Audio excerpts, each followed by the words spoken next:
The Toyota Sequoia has been regarded for a while as an old-school but bulletproof, reliable, and practical family vehicle from Toyota. The new generation has really been changing what the Sequoia stands for in both good and bad ways. Here we have the latest 2025 Toyota Sequoia TRD Pro. With the tough competition out there like the refreshed Chevrolet Tahoe and GMC Yukon, as well as the redesigned Ford Expedition Timberline, is the Sequoia still a great option in the segment? And is it the best new Toyota SUV you can buy in 2025? Let's go ahead and find out.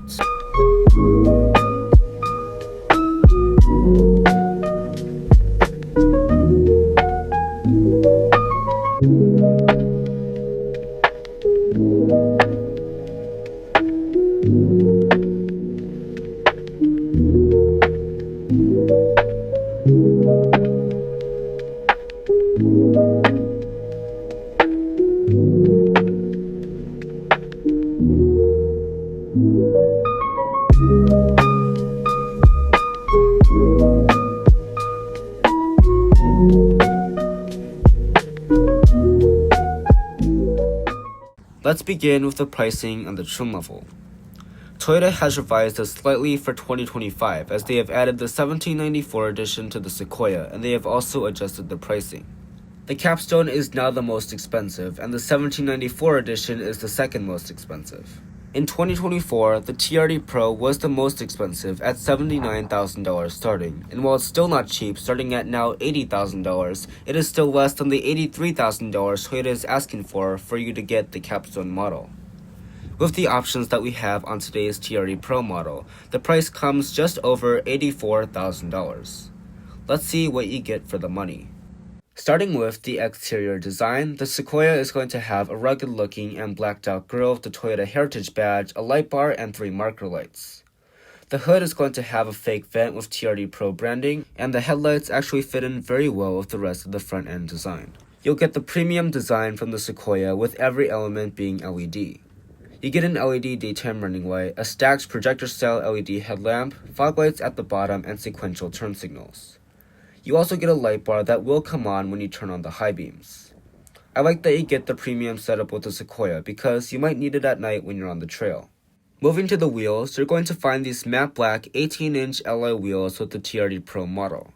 You also get red TRD Pro branding in the center, and they will be wrapped in all-terrain tires. I think these go very well with the overall rugged appearance of this vehicle.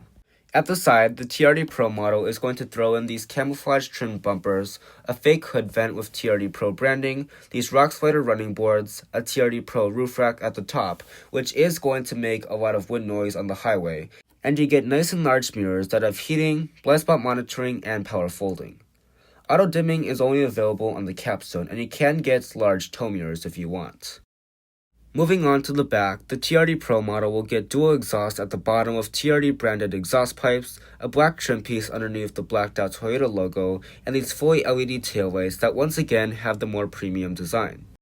You get an LED brake light, an LED reverse light, and a sequential LED turn signal. I think that it is nice that Toyota is throwing in the more premium setup, especially since you are paying over $80,000 for this vehicle. Now let's take a look at the interior and see what $80,000 brings you on the inside of this TRD Pro model. While the TRD Pro trim level might not be recognized as the most luxurious, it is still one of the most expensive Sequoias you can buy, so I still have quite a few expectations for it on the interior. The door panel is going to be made of basically the same material from the top to the bottom. The top part is bigger so that you can rest your arm on it, and it's going to be made of soft touch plastic. You get some more plastic and red contrast stitching through the middle. Your buttons are going to be made of matte plastic. You get memory seats through the middle area. You're also going to find soft touch plastic on your armrest, but leather would be nice. And you're going to find storage through the middle area and storage and 2 bottle holders at the bottom. The running boards that have TRD branding make it much easier to get inside. And the seats are going to be made of this leatherette material with red contrast stitching. You're going to find some camouflage trim through the middle area, and you're going to find TRD Pro branding at the top. You can also get these seats in red. They will have 10-way power adjusting, heating, and ventilation. Now that we're inside, we have a lot of things to talk about. Let's start down here toward the left. There are a lot of controls down here, including a control for your heated steering wheel, AC 120 volt outlets, your odometer, trip resets, gauge cluster brightness, fuel tank release, and your auto high beams. This button right here says TRD light bar. You can only turn on the TRD light bar when the high beams are on. You saw that earlier in my headlight demonstration. It is a very cool looking light bar, but just make sure that you don't blind anybody. As far as the steering wheel is concerned, it is massive. This is way bigger than anything I have seen. There's TRD branding down here. It is heated, perforated all the way around with a red accent up there. All of the buttons are going to be in matte black, so it's not going to attract any fingerprints. The gauge cluster is going to be completely digital, but for being a digital gauge cluster, I feel like they could have done more on the customization side. You can go through all of these, but this is kind of like the old Toyota gauge cluster as far as customization is concerned. The new design, like what's in the Grand Highlander, Crown Signia, regular Highlander, it all has a lot more customization, and when you change drive modes, it has a really cool animation. As far as materials are concerned, this is not going to be top-notch. There's going to be soft touch plastic all through this area. I guess some darkened faux aluminum or forged carbon fiber. There are red accents on the Toyota Heritage badge. More of that faux aluminum trim down here. You can open up that for your cup holders. And then you have some piano black down here. What I like is that they didn't put a lot of piano black, because people that are going to be driving these large SUVs and trucks, they don't want to see any of that. As far as storage is concerned, there's plenty of it in the Sequoia. In the center console here, you can lift this up for just a little bit of space, maybe a good place to put pens or coins. There's an area in front of it, so you can store whatever you want there, or you can pull it back for easy access into the center console. But you can open up this whole thing with buttons on the top of each armrest. You can open up this whole thing for this massive amount of space. I'm not completely sure if it is class leading, because you know the Tahoe and Yukon have those power sliding center consoles, so that might have something to do with it. But this looks quite different from the 2024 Sequoia. I don't remember this being here. I remember this just being a different level. I like that they have different levels, but that can be strange for some people. There are coin holders right here and 2 USBs. Of course, there's going to be a wireless phone charger and a slot for another phone. I feel like they could have put another wireless phone charger, but I guess it is saving money on their end. Also, underneath of here, you're going to find 2 very large cup holders. Climate controls are still physical for 2025, and that is amazing. You can use the screen if you choose, but having this makes me happy. You have heated and ventilated seats, 3 stages of both for the driver and the passenger side. There's going to be tri-zone climate on every Sequoia, so the driver and the passenger can control their own temperature. You also can control the fan speed right here, and you got the defrost right there. And also, if the occupants in the back don't know how to use the climate control, or they can't reach it or something like that, you can control it right here. If you're wondering where the trailer brake controller is, it's going to be down in this area right under the start-stop button. Now let's move on to the infotainment system. The Sequoia is running Toyota's latest audio multimedia system, and it is 14 inches, the largest in Toyota's lineup. Lexus first debuted the system, and then Toyota adopted it in the Tundra and the Sequoia. What I really like about this system is that first, it runs wireless Apple CarPlay and Android Auto. And because it's 14 inches, all the icons are supersized, so it's really hard to miss any of them. Another cool thing is that you can be wearing gloves and still use the screen. That was a feature that's first debuted on the Tundra, and because the Sequoia is based on the Tundra, they decided to adopt it here too. This can be very helpful because it can be cold out there, especially here in Michigan, and the last thing you want to do is have to take your gloves on and off just to touch the screen. Of course, we can't forget about the backup camera. When you put the car in reverse, that's going to bring up a very high resolution backup camera. You get active trajectory, and one thing I really have to point out is that the car is red. Fortunately, you can change that if that bothers you. There are many different angles for the backup camera, including front wheel shots, back wheel shots, a front view, you name it. Now let's take a look at the safety system. So I'm going to pull up to my tripod here. It's going to start making some noise, and there is an alert right there. And it's going to get higher and higher, louder and louder, and faster as I get closer to the tripod. And I'm just about there. So yeah, it makes quite the ruckus when you get close to an object. When you put the car in drive, there is going to be a camera that comes up. And one thing I did notice is that the car doesn't turn clear when you start moving backward or forward like it does in the Crown Signia and the Grand Highlander. So that's just one thing to keep in mind. Up top, you're going to find a digital rear view mirror, and you're going to find a large panoramic sunroof. But the back portion of it is going to be a little bit blocked because of that giant roof rack.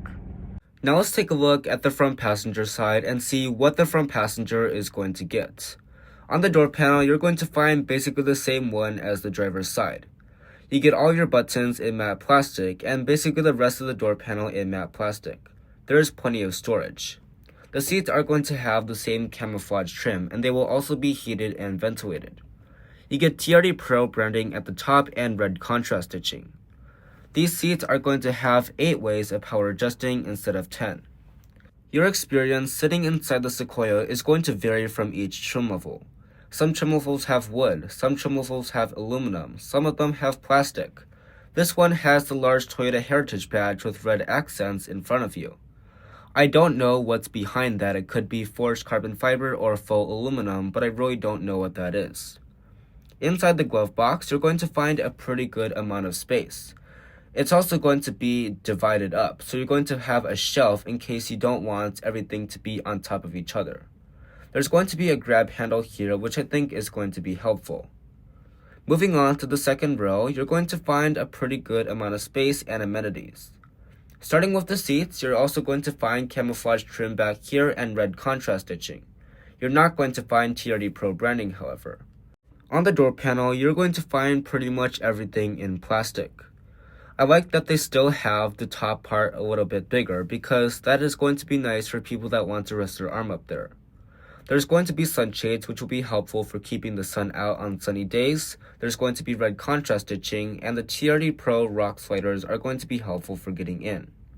In the back, you're going to find a pretty good amount of legroom, even though it is about an inch or two less than the competition like the Chevrolet Tahoe.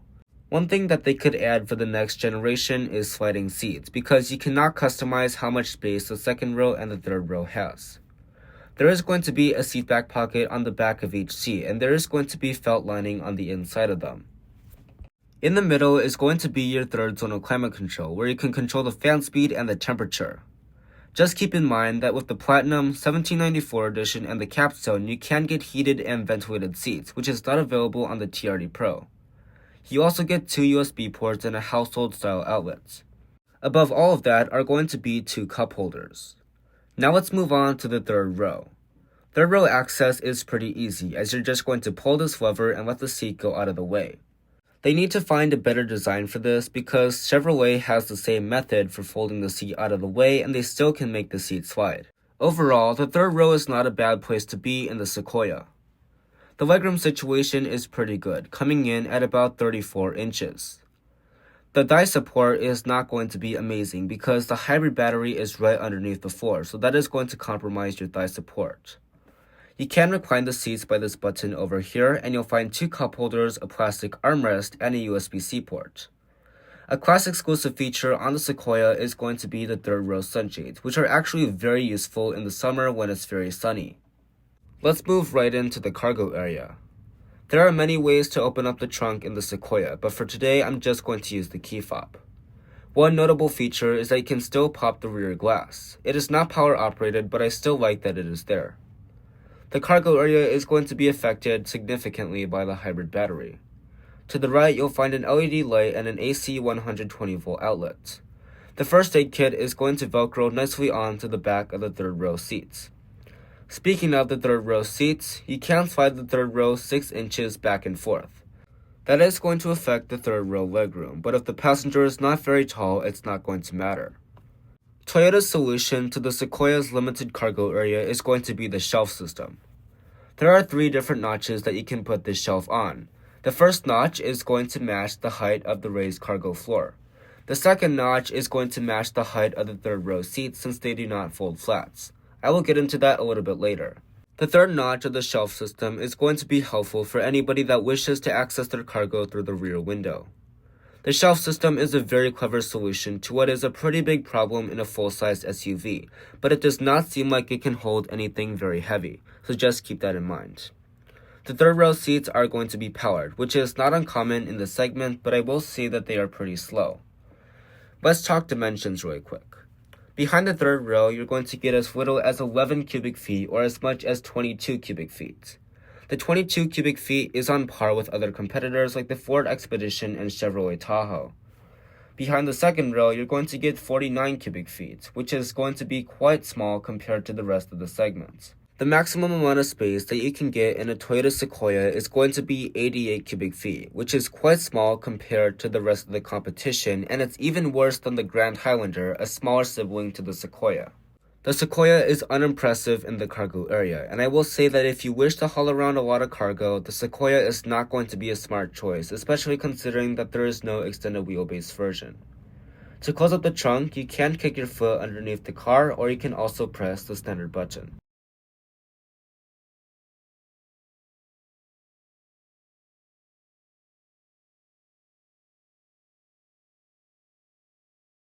Under the hood is going to be a 3.5-liter twin-turbo V6 paired with 2 electric motors. This is going to make 437 horsepower and 583 pound-feet of torque. All of that is mated to a new 10-speed automatic transmission, and fuel economy for the TRD Pro is a little bit worse than the rest of the trim levels at 19 in the city, 22 on the highway, and 20 combined.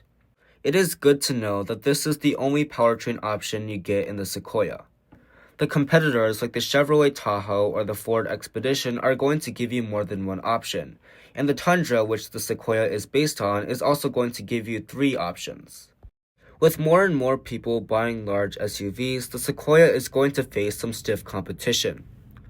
Some competitors to the Sequoia TRD Pro are going to include the Chevrolet Tahoe Z71, the GMC Yukon AT4, the Ford Expedition Timberline, and the Jeep Wagoneer Series 2.